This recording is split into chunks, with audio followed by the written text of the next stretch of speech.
লাগছে, একটুতেই হাঁপিয়ে যাচ্ছেন, ত্বক ফ্যাকাশে লাগছে, তাহলে আপনাকে ভাবতে হবে আপনার হিমোগ্লোবিন কম। হিমোগ্লোবিন কমের জন্য সিবিসি টেস্ট করা হয়। এই সিবিসির মাধ্যমে বোঝা যায় যে আমাদের আরবিসি কতটা পরিমাণে রয়েছে।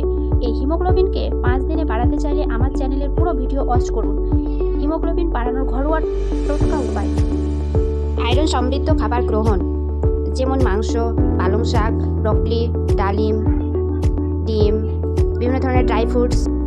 ফোলেট সমৃদ্ধ খাবার। ফোলেট হিমোগ্লোবিন তৈরি করতে সাহায্য করে। ফোলেটের উৎস হিসাবে শাকসবজি, সাইট্রাস, ফল, সিম এবং ডিম খাওয়া যেতে পারে।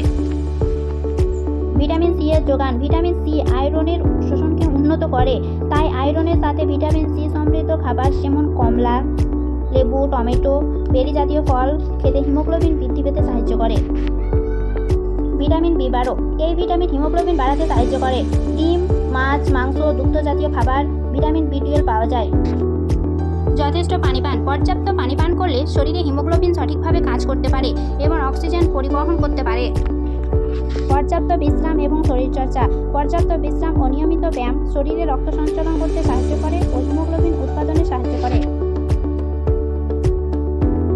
এই খাদ্যাভ্যাস ও অভ্যাসগুলি অনুসরণ করলে স্বাভাবিকভাবে হিমোগ্লোবিন বাড়তে সাহায্য করতে পারে, তবে হিমোগ্লোবিনের মাত্রা খুব কম হলে বা সমস্যা থাকলে ডাক্তারের পরামর্শ নেওয়া উচিত।